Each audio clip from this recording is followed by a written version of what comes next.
नमस्कार दोस्तों, स्वागत है आप सभी का प्रिंस अस्सी फोटोग्राफी में। और आज मैं लखनऊ के हजरतगंज एरिया में बैठा हूँ, जो कि एक वेडिंग प्रोडक्शन कंपनी है।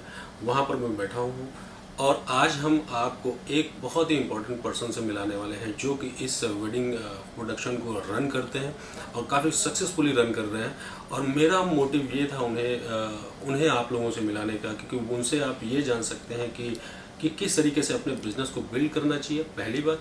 और दूसरी बात कि किस तरीके से सिनेमेटोग्राफी करना चाहिए, जो आजकल वेडिंग सेक्टर्स में बड़ा सा एक ट्रेंड है और बहुत लोगों को पसंद आता है। तो कुछ की फीचर्स पर चर्चा करेंगे, लेकिन उससे पहले मैं आप लोगों से कहना चाहूँगा कि मैं उन्हीं का कुछ काम जो एडिटिंग है या उनकी सिनेमेटोग्राफी है, उसकी कुछ फुटेज मैं आपके सामने दिखाने वाला हूँ। तो प्लीज़ इस फुटेज को बहुत ध्यान से देखिएगा।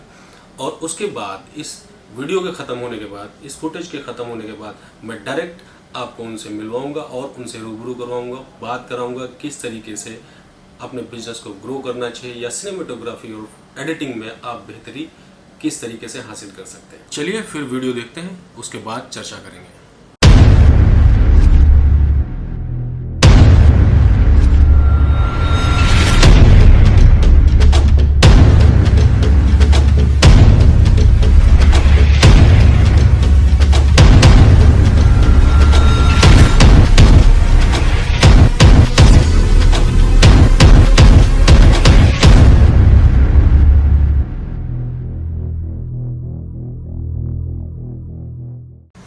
तो कैसी लगी वीडियो आपको, कमेंट में ज़रूर बताइए। अगर आपने अभी तक मेरे चैनल को सब्सक्राइब नहीं किया है तो प्लीज़ सब्सक्राइब जरूर करिएगा। बेल आइकन ज़रूर प्रेस कर दें, जिससे आपको समय पर नोटिफिकेशन मिलती रहे। दूसरा, मैं अब आपको इंट्रोड्यूस करने वाला हूं जिनके बारे में बात कर रहा था। उनका नाम है मिस्टर शमीम खान। तो मिस्टर शमीम खान आपके सामने इस वक्त बैठे हुए हैं और आज हम जानेंगे कि इन्होंने किस तरीके से अपने बिजनेस को ग्रो किया और अभी सक्सेसफुली लखनऊ जैसे एरिया में बैठकर, जिसे हम कहा जाता है लखनऊ का heart of the city Hazratganj, वहाँ पर इनका एक ऑफिस है जहाँ पर वो बैठते हैं और अपने बिजनेस को रन करते हैं। डायरेक्ट जंप करेंगे हम मिस्टर शमीम खान की तरफ। सबसे पहले तो मैं आपके सभी व्यूअर्स को अपना नमस्कार कहना चाहूँगा और मुझे बहुत अच्छा लगा कि काफ़ी दिनों बाद हम लोग इस तरह से मिले हैं और हम लोगों की दोस्ती काफ़ी पुरानी है, काफ़ी समय से जानते हैं और बहुत अच्छे नेचर वाइज प्रिंस भी हैं भी, और बहुत कुछ सीखने को मिलता है इनसे जब भी मैं इनके साथ बैठता हूँ। और जो है मेरा कहना तो हमेशा यही रहता है कि अगर कोई दिल में कुछ करने की इच्छा है, कुछ चाहत है, तो हमेशा एक ऐसे शख्स के साथ संबंध बनाइए जो आपको हर मोड़ पर कुछ ना कुछ सिखा सके। तो वैसे ही हमारे इनके साथ संबंध रहे हैं, चाहे वो मेरी ज़िंदगी से रिलेटेड हो, चाहे मेरे काम से रिलेटेड हो, कहीं ना कहीं कुछ ना कुछ भैया ने हमको सिखाया हुआ है। और मैं बात करूं अपनी, तो मैं जैसा कि बताया भैया ने, एक सिनेमेटोग्राफी का मतलब मैं सिनेमेटोग्राफर ही हूं और बचपन से ही मेरा क्रेज़ था ऑन कैमरा काम करने का, यानी एक एक्टर बनने का। तो मैं एक फैशन डिज़ाइनर के साथ था मुंबई में काफ़ी समय से। तो मैंने सोचा था कि जो है कभी एक वक्त आएगा मैं एक्टर बनूंगा। बट क्या होता है कि एक्टर बनने में मेरे अंदर वो चीज़ें मुझे मिली नहीं। मैं दिल की चाहत थी कि मैं बनूं, बट वो चीज़ें मुझे अपने अंदर दिखी नहीं। तो मेरा जो है बैक कैमरा जाने का मन बना, तो फिर मैंने बैक कैमरा स्विच किया। एक प्राइवेट लिमिटेड कंपनी से मैंने ज्वाइन किया उसको, उनके साथ सीखा और काफ़ी समय उनके साथ बिताया, बहुत कुछ सीखने को मिला उनसे। फिर वहाँ से एक और कंपनी है लखनऊ की, बहुत फेमस है, वहाँ फिर मैंने ज्वाइन किया। वहाँ भी मैंने वेडिंग से रिलेटेड बहुत सारी चीज़ें सीखी, वेडिंग्स की। अप्रॉक्स एक साल में लगभग मेरे हिसाब से 70 से 80 वेडिंग मैंने कवर की हैं। लगभग 7 साल से इस इंडस्ट्री में हूँ और बहुत कुछ सीखा मैंने, काफ़ी चीज़ें। यानी आप हर दिन कुछ नया सीखते हैं और आज भी मैं सीखता हूँ। सबसे अच्छी चीज़ तो ये है कि मैं हर रोज़ कुछ ना कुछ सीखता हूँ। तो इस कंपनी को स्टार्ट मैंने किया था अभी लगभग 1 साल पहले। अभी लॉकडाउन के बाद मेरी नौकरी चली गई थी, यानी जिस कंपनी में मैं काम करता था वो कंपनी बंद हो गई थी, जिसकी वजह से काफ़ी सारे लोगों को जो है लोगों की नौकरी चली गई थी। तो मैंने सबसे पहली चीज़ तो आप अपने अंदर के टैलेंट को पहचाने। जैसे मैं अपने आप को, जो मेरे अंदर टैलेंट था उसको मैं पहचानता था और मुझे पता था कि अगर मैं इस इंडस्ट्री में खुद का बिजनेस स्टार्ट करूँगा तो कहीं ना कहीं मैं अपने कला के दम पर लोगों को थोड़ा सा प्रभावित कर सकूंगा, लोगों को अपनी तरफ अट्रैक्ट कर सकूंगा। तो मैंने फिर ऊपर वाले का नाम लेकर इसको वेडिंग्स क्लिकर स्टार्ट किया और भैया का सपोर्ट रहा। यहाँ पर मैं थोड़ा सा इंटरप्ट करना चाहूँगा, वेडिंग क्लिकर्स ही नाम रखने की वजह क्या थी? वेडिंग्स क्लिकर मीन्स फोटो खींचने वाले, वेडिंग कवर करने वाले। तो क्या हुआ था कि वेडिंग में ज्यादातर मैं वेडिंग ही करता हूँ, डॉक्यूमेंट्री और शॉर्ट फिल्म भी करता हूँ, बट सबसे ज्यादा इंटरेस्ट वेडिंग में रहता है, क्योंकि वहाँ पे सबसे अच्छी चीज रहती है वेडिंग में, आपको हर एक चीज सीखने को मिलती है। यानी आपके पास उतनी चीजें अवेलेबल नहीं रहती हैं जितनी एक फिल्म्स में रहती है। बिल्कुल बिल्कुल। तो वेडिंग में आप एक कैमरा और कुछ लाइट्स के दम पे अपना कमाल दिखाना है आपको, तो वो थोड़ा सा क्या बोलते हैं कि चैलेंजिंग होता है थोड़ा सा।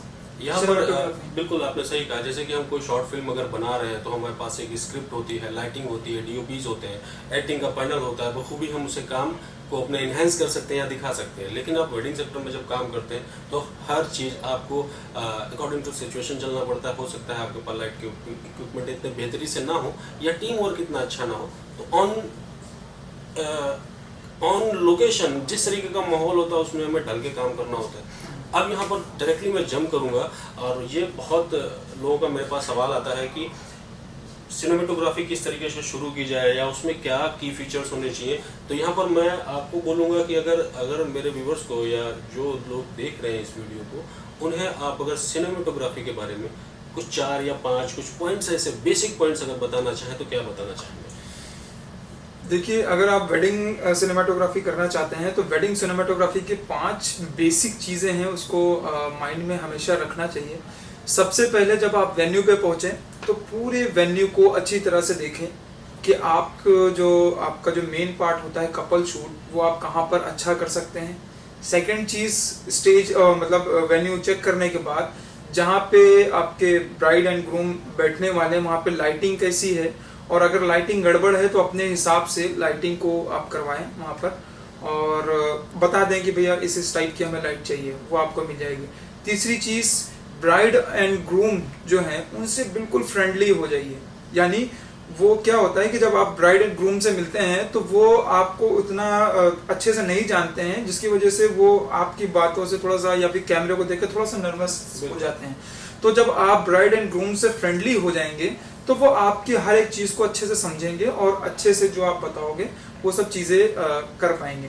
तीसरी सबसे इम्पोर्टेंट चीज़ है कि आप क्या बोलते हैं, जब वेडिंग के ब्राइड एंड ग्रूम की जो फैमिली है उनसे मिलिए और उनके खास इम्पोर्टेंट फैमिली मेंबर जितने हैं उनको पहचानिए, उनसे सबसे मिलिए और उनको ध्यान में रखिए कि हमें किन लोगों पर ज़्यादा फोकस करना है। और सिनेमैटिक, रही बात सिनेमैटिक की, तो उसमें सिनेमैटिक करने के लिए आपके पास एक अच्छा कैमरा और एक अच्छा गिम्बल और अच्छे मूवमेंट्स, ये सब चीज़ों की आपको नॉलेज होना चाहिए। फ्रेमिंग सबसे ज़्यादा मैटर करती है कि आप जो भी वहाँ पे रिचुअल चल रहा है या यहाँ पे जो भी फंक्शन चल रहा है उसको एक बेहतर फ्रेम के साथ और एक बेहतर मूवमेंट देकर किस तरह से कैप्चर कर सकते हैं। तो ये हो गई आपकी तीसरी चीज़।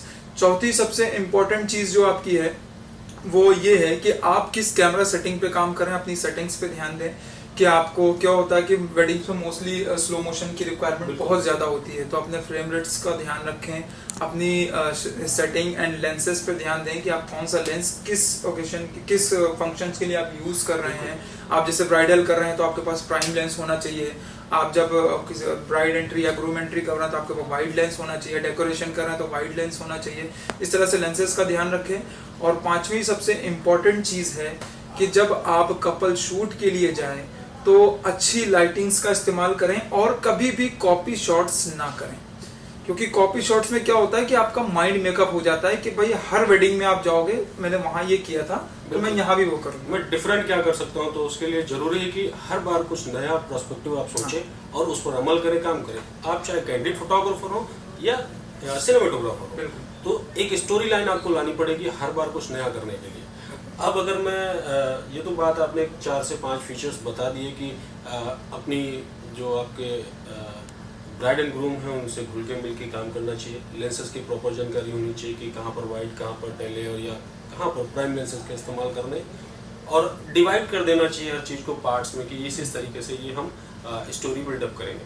अब जाती है कि हम जब पूरा कैप्चर करके आ जाते हैं और अपनी टेबल पर बैठते हैं उसे संवारने के लिए, एक स्टोरी लाइन में बदलने के लिए, तो एडिटिंग में अगर हम जाएं तो क्या बेहतरी कर सकते हैं उसमें और किस तरीके से वो स्टोरी क्रिएट कर सकते हैं जो एक हार्ट टचिंग मोमेंट बन सके, उनके लिए यादगार मौका बन सके। एक्चुअली क्या होता है, जो हम शूट करते हैं वो हमारा 100% नहीं होता है, वो हमारा कभी 60 भी होता है, कभी 80 भी होता है और कभी कभी 50 भी होता है। तो ऐसा होता है कि जिस हिसाब की सिचुएशन होती है, जितना अच्छा आप शूट कर पाएँ वो परसेंटेज आपके शूट के ऊपर डिपेंड करती है। लेकिन एडिटिंग को हम 20% ही लेकर चलते हैं, क्योंकि अगर आप 80% अच्छा करके आए तो एडिटिंग से 20% उसको और निखार सकते हो। तो एडिटिंग में सबसे पहली चीज़ तो आपका सॉन्ग सिलेक्शन, यानी अब जिस टीज़र को आप बना रहे हो उसमें सॉन्ग कौन सा सेलेक्ट किया है, ये बहुत ज़्यादा आप मैटर करता है। आप पहले पूरी फुटेज को देखिए, सबसे पहला पूरी फुटेज देखिए आपने, जो क्लिप्स हैं उनको चूज़ कीजिए कि आप टीज़र में किन किन क्लिप्स को यूज़ करने वाले हैं। फिर उन क्लिप्स के अकॉर्डिंग ही आप सॉन्ग देखिए। सॉन्ग के अकॉर्डिंग क्लिप्स नहीं हो सकती क्योंकि क्लिप्स ऑलरेडी आपके पास शूट हो चुके हैं। तो आपको क्लिप्स के अकॉर्डिंग सॉन्ग देखना है कि कौन सा जो म्यूजिक हम यूज़ कर रहे हैं वो क्या है। तो वो दोनों वो होना चाहिए। तीसरी सबसे इम्पोर्टेंट चीज़ जो टीज़र है, टीज़र में मोस्टली ज़्यादा से ज़्यादा अलग अलग तरह के फ्रेम यूज़ करने की कोशिश करें। वाइड भी यूज़ करें और जो है क्लोजअप भी यूज़ करें, मिक्सिंग करके बनाएं। और चौथी सबसे इम्पोर्टेंट चीज़ है कि वीडियो जो है आपका टीज़र ज़्यादा लेंथी ना हो। 3 से 5 मिनट बहुत एक मैक्सिमम होता है, आइडियल ड्यूरेशन कही जाती है। तो इसमें इसका क्योंकि क्या हो जाता है, लोग बोर होना शुरू हो जाते हैं आपके टीज़र से। तो बस 3 से 5 मिनट के अंदर की ड्यूरेशन रखिए, ठीक है। ये हो गई आपकी चौथी चीज़। पांचवी सबसे इम्पोर्टेंट चीज़ ये है कि वही जो फर्स्ट वाले में था कि आप उनके फैमिली मेम्बर्स को याद करके ज़रूर से उन टीज़र के अंदर रखिए, क्योंकि आप इससे सबसे इम्पोर्टेंट चीज़ रिवर्क से बचेंगे, क्योंकि क्लाइंट्स के लिए उनकी फैमिली और वो काफ़ी इम्पोर्टेंट है। और अगर वो टीज़र में वो खुद को नहीं देख पाएंगे तो वो आपका टीज़र कितना भी अच्छा हो लेकिन वो कहीं ना कहीं डिसअपॉइंट हो सकते हैं। तो ये सब चीज़ों का तो आप लोगों ने एक वीडियो जो कमिंग सून आपको पहले मैंने वीडियो दिखाई, उसके बाद डायरेक्ट आपको समीम खान जी से मैंने इंट्रोड्यूस कराया और उनका पर्सपेक्टिव जानने की कोशिश करी कि किस तरीके से वो काम को करते हैं। अब हम बात करेंगे कि वेडिंग क्लिकर के बारे में। तो wedding clicker basically Lucknow based एक वेडिंग प्रोडक्शन का काम करती है, लखनऊ में बेस्ड है। हजरतगंज में इनका ऑफिस है। अगर आप हजरतगंज में आते हैं जाते हैं तो आप इनके ऑफिस विजिट कर सकते हैं, सुविधाएं ले सकते हैं। बाकी इनका जो वेबसाइट का लिंक, इंस्टाग्राम का लिंक आपको डिस्क्रिप्शन बॉक्स में मिल जाएगा, कॉन्टैक्ट नंबर भी आपको दे दिया जाएगा। तो आप इनके यहाँ आइए और इनकी सुविधाओं का आनंद लीजिए। मिलते हैं नेक्स्ट ब्लॉग में। तब तक के लिए आप सभी का बहुत बहुत धन्यवाद। लेकिन दोबारा मैं सर से कहना चाहूँगा कि आप किस तरीके से बोलते हैं सब्सक्राइब करिए। देखिए, सबसे पहली चीज़, अगर आप चाहते हैं कि आप दिन पे दिन कुछ अच्छे से बेहतर सीखना चाहें, अच्छे से बेहतर मीन्स यानी जो आपने सीखा है वो अच्छा है लेकिन उससे भी बेहतर सीखना चाहते हैं, तो फिर प्रिंस अवस्थी फोटोग्राफी को ज़रूर से ज़रूर सब्सक्राइब करें और सपोर्ट करें हम सभी को। और आपका ही सपोर्ट के हम लोग चाहते हैं, आपका प्यार चाहते हैं, बस हमारे लिए यही काफ़ी है। मिलते हैं नेक्स्ट ब्लॉग में, तब तक के लिए आप सभी का बहुत बहुत धन्यवाद।